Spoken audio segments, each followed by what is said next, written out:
talking about the concept of high gain and low gain questions. Every contestant is given the same 10-minute interview with their opening and closing statement. And how we use that time is so important and so valuable. That 10 minutes is the only time that the judges get to speak to you face to face, person to person, and have that real human connection and interaction with you. So a high gain question is something that gives them a window into your soul. It tells them the most about who you are, what you're about, what your goals are, what your vision is, what you want to accomplish in your year, how you came to be the person that you are. Those would be high gain questions. Anything that can be rolled into telling them a lot about you. A low gain is something that there's an answer for every question, but it maybe doesn't tell them very much about who you are. And that may not be a place where you want to spend the most time, as that 10 minutes goes so fast. Sometimes 10 minutes can feel like forever. This interview of 10 minutes, it will feel like a blink. And our job and our goal is to help you get the absolute most.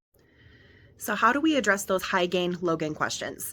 One thing that's really important to remember is every single question has merit, and every judge asking the question wants to feel like their question is the most important question. And so giving each question its due, its respect, its excitement. Low gain does not mean brushing off the question or rushing through it. It just maybe means not spending as much time on it. I was going through this with my husband before, and he was like, "What's your favorite menu on the Taco Bell item?" And I was like, "Oh my goodness, I love those Baja Freezies, especially during happy hour because they're only $1." So that was kind of cute and fun, but it did not take up more than 2-3 seconds. So just making sure that every single question feels valued and heard and gets its proper attention. So a lot of choosing whether a question is high gain or low gain comes with practice. Let's take the example of what's your favorite color? Very easy question, can be taken any which way. Crystal, what's your favorite color? Ooh, I love blue, the color of the sky. It just brings me so much peace and happiness, and it's just a color of peace. Right? That's my favorite color. Or Crystal, what's your favorite color? My favorite color is pink because I have a really strong advocacy and passion towards breast cancer awareness, and pink represents that. And that's why I chose my CSI, because I really wanted to donate my time and my resources and my fundraising efforts towards supporting the Breast Cancer Association. Do you see how I was able to turn it into something that told more about me? It doesn't always have to be necessarily like geared to only your CSI.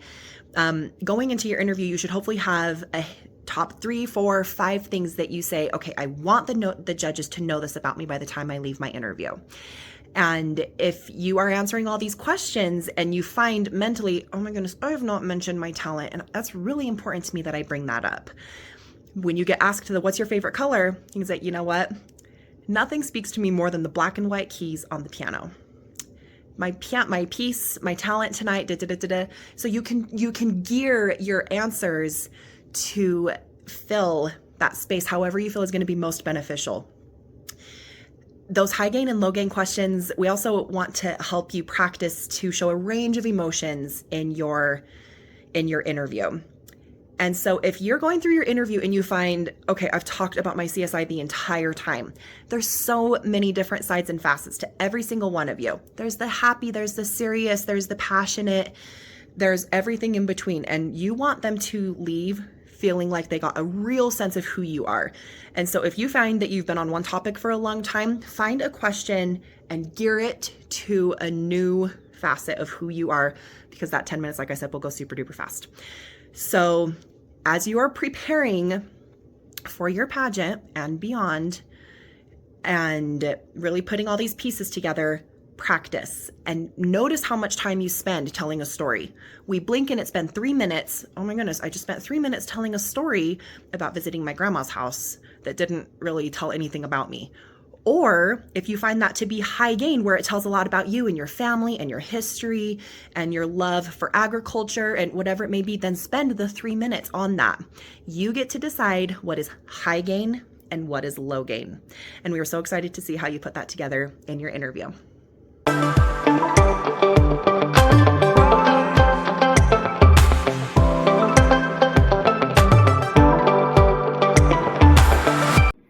Hi ladies, today we're going to talk about one of my favorite subjects when it comes to interviewing, and that's storytelling.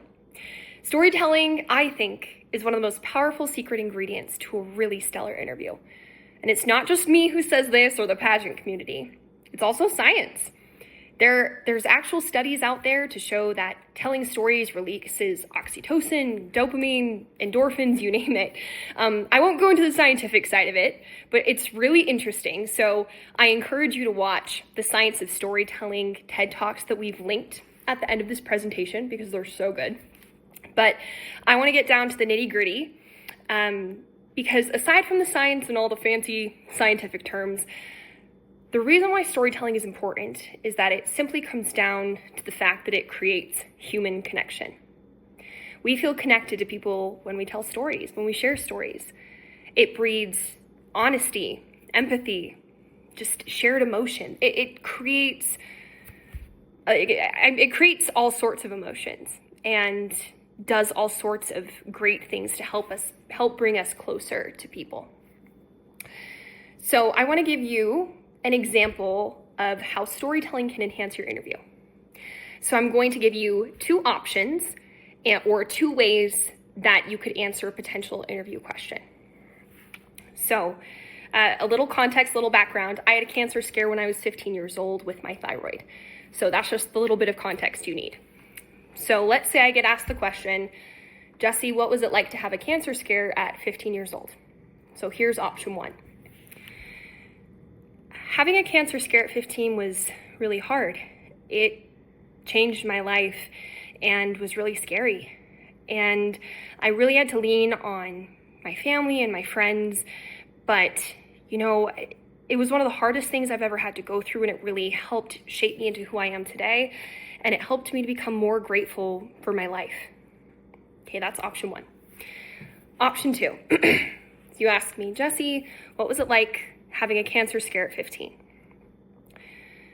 Having a cancer scare at 15 was one of the most difficult things I've ever had to go through. I remember after one of my doctor's appointments, I went to California Pizza Kitchen with my mom.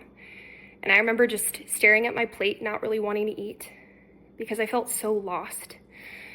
I didn't know what my life was going to look like. I remember worrying if I'd even be able to attend my high school prom, if I'd lose my hair, or whatever other scenario my brain was conjuring up at that moment. Fast forward to a few months later, I had surgery to take out my thyroid, and I remember I was lying on the couch recovering, waiting to hear from my surgeon to tell me that the surgery was successful and whether they'd gotten all the cancer out of my body. And I will never forget my dad telling me what the surgeon said, because my dad answered the phone.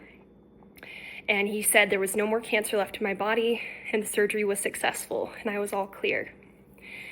And I just remember in that moment, tears were streaming down my face, and I just felt the most gratitude I've ever felt in my entire life. I just felt this zeal and zest for life, and it made me want to push myself and to take advantage of every opportunity. And that's why I'm here today. So, between those two examples, you can obviously see a lot of differences. The first example, you know a lot of the basic facts of what happened to me, but there's nothing specific. There's not really a story there that you can latch onto and connect with. Whereas in the second example, I'm focusing on painting a picture so I can put you, the listener, in the same place that I was, so that you can feel the feelings that I was feeling, so you can picture it in your mind. And that's the power of storytelling, is again, to bring about that human connection, that human emotion. It makes you memorable, and it's sharing a piece of yourself, which at the end of the day is the whole goal with interview. So what it takes is just practice, practice, practice. I know you've been hearing that a lot, but I would encourage just talking through out loud or talking to someone you love, talk through ideas of storytelling so you can kind of get a feel and a flow of it. Remember the 5 senses when you're telling a story. What did it feel like? What were you touching? What were you tasting? What were you seeing? That can help easily create a story out of a life experience that you want to share in your interview. And if you have any questions, I'm here. I'm ready to answer anything you may have. But good luck. It's one of the best parts of the pageant experience, in my opinion, storytelling.